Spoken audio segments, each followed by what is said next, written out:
ಶ್ರೀಪಾದರಿಗೆ ಹಾರಾರ್ಪಣೆ ಮಾಡಿ ಫಲಪುಷ್ಪ ನೀಡಿ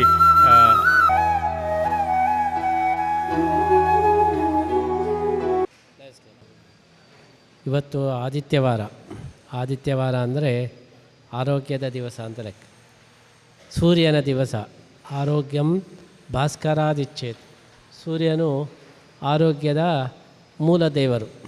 ಹಾಗಾಗಿ ಆದಿತ್ಯವಾರ ದಿವಸ ಕೃಷ್ಣನ ಸನ್ನಿಧಾನದಲ್ಲಿ ಅನೇಕ ಸಂಸ್ಥೆಗಳು, ಬೆಡಗುಬೆಟ್ಟು ಕ್ರೆಡಿಟ್ ಸೊಸೈಟಿ, ಅದೇ ರೀತಿ ಲಯನ್ಸ್ ಕ್ಲಬ್ಬು, ಸ್ಕೌಟ್ಸ್ ಅವರು, ಅದೇ ರೀತಿ IMA ಅವರು, ಇವರೆಲ್ಲರೂ ಸೇರಿ ಒಂದು ದೊಡ್ಡ ಆರೋಗ್ಯ ತಪಾಸಣಾ ಶಿಬಿರ ನಡೆಸ್ತಾ ಇರುವುದು ಇದು ಅತ್ಯಂತ ಅರ್ಥಪೂರ್ಣ ಅಂತ ಹೇಳಿ ನಾವು ಭಾವಿಸ್ತಾ ಇದ್ದೇವೆ.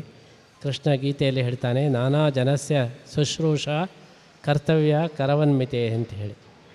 ನಾನಾ ಜನರ ಸೇವೆಯನ್ನು ಮಾಡೋದು ಅದು ದೇವರಿಗೆ ಟ್ಯಾಕ್ಸ್ ಕಟ್ಟಿದ ಹಾಗೆ. ಹಾಗಾಗಿ ಈ ಆರೋಗ್ಯ ಸೇವೆಯನ್ನು ಎಲ್ಲ ವೈದ್ಯರುಗಳು ಮಾಡ್ತಾ ಇರೋದು ಬಹಳ ವಿಶೇಷ. ಎಷ್ಟೋ ಜನರಿಗೆ ವೈದ್ಯರ ಹತ್ತಿರ ಹೋಗಲಿಕ್ಕೆ ಹೆದರಿಕೆ, ತಪಾಸಣೆ ಮಾಡಲಿಕ್ಕೆ ಹೆದರಿಕೆ. ಏನಾದರೂ ಉಂಟು ಹೇಳಿ ಖರ್ಚೆಲ್ಲ ಬಂದರೆ ವೆಚ್ಚ ಮಾಡೋದು ಹೇಗೆ ಅಂತ ಹೇಳಿ ಅಂತಹ ಒಂದು ಜನರಿಗೆ ಉಚಿತವಾಗಿ ಇಂತಹ ಒಂದು ತಪಾಸಣಾ ಶಿಬಿರ ನಡೆಸಿದರೆ ತುಂಬ ಅನುಕೂಲ ಆಗ್ತದೆ. ಅಂತಹ ದೃಷ್ಟಿಯಲ್ಲಿ ಈ ಒಂದು ಶಿಬಿರ ಇದು ಅತ್ಯಂತ ಒಂದು ಉಪಯೋಗಕಾರಿಯಾಗಿದೆ. ನಾವು ಆರೋಗ್ಯದ ಬಗ್ಗೆ ಇವತ್ತು ಸದಾ ಕಾಳಜಿಯನ್ನು ವಹಿಸಬೇಕು. ಎಷ್ಟೋ ರೋಗಗಳು ಬಂದ ಮೇಲೆ ಬಹಳ ಕಷ್ಟಪಡಬೇಕಾಗ್ತದೆ. ನಾವು ತಪಾಸಣೆ ಮಾಡಲಿಕ್ಕೆ ಹಿಂಜರಿತೇವೆ, ಏನಾದರೂ ಇದ್ದರೆ ಏನು ಮಾಡೋದು ಅಂತ. ಆ ಹೆದರಿಕೆಗಿಂತ ನಾವು ಒಮ್ಮೆ ಇಲ್ಲ ಅಂತೇಳಿ ಮಾಡಿಕೊಂಡ್ರೆ ಆರಾಮವಾಗಿ ಇರಬಹುದು. ಆದ್ದರಿಂದ ಆರೋಗ್ಯ ತಪಾಸಣೆಗೆ ಯಾವಾಗಲೂ ಹೆದರಬಾರ್ದು. ಎಷ್ಟು ಸಲ ಬೇಕಾದರೂ ತಪಾಸಣೆ ಮಾಡಬಹುದು. ಉಚಿತ ತಪಾಸಣೆ ಇದ್ದರೆ ಯಾವಾಗಲೂ ಕೂಡ ತಪಾಸಣೆಯನ್ನು ಮಾಡ್ತಾನೇ ಇರಬಹುದು. ಎಷ್ಟೋ ರೋಗಗಳು ಮೊದಲೇ ನಾವು ಅದನ್ನು ಗುರುತಿಸಿದರೆ ಗುಣ ಮಾಡಲಿಕ್ಕೆ ಬರ್ತದೆ, ಕ್ಯಾನ್ಸರ್ ಮೊದಲಾದೆಲ್ಲ. ಮತ್ತೆ ಲೇಟ್ ಆಯಿತು ಹೇಳಿದರೆ ಏನು ಮಾಡಲಿಕ್ಕೂ ಸಾಧ್ಯ ಇಲ್ಲ. ಈ ದೃಷ್ಟಿಯಲ್ಲಿ ಈ ಆರೋಗ್ಯದ ತಪಾಸಣೆ ಇವತ್ತು ಬಹಳ ಮುಖ್ಯವಾದದ್ದು.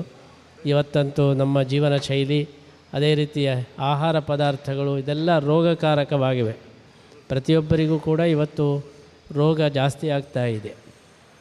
ಇವತ್ತು ಚಿಕ್ಕ ಚಿಕ್ಕ ಮಕ್ಕಳಿಗೂ ಕೂಡ ಡಯಾಬಿಟಿಸ್ ಇವತ್ತು ಈಗ ತಾನೇ ಒಂದು 10 ವರ್ಷದ ಮಗುವಿಗೆ ಡಯಾಬಿಟಿಸ್ ತುಂಬ ಆಗಿದೆ ಅಂತ ಹೇಳಿ ಬಂದಿದ್ದಾರೆ. ಹೀಗೆ ಆರೋಗ್ಯದ ಸಮಸ್ಯೆ ಇವತ್ತು ಉಲ್ಬಣವಾಗ್ತಾ ಇದೆ. ಅದನ್ನು ನಿಯಂತ್ರಣ ಮಾಡಬೇಕಾದ್ರೆ ಸೂಕ್ತ ಸಮಯದಲ್ಲಿ ಅದನ್ನು ತಪಾಸಣೆ ಮಾಡಿ ನಿವಾರಣೆ ಮಾಡೋದು ಬಹಳ ಮುಖ್ಯ.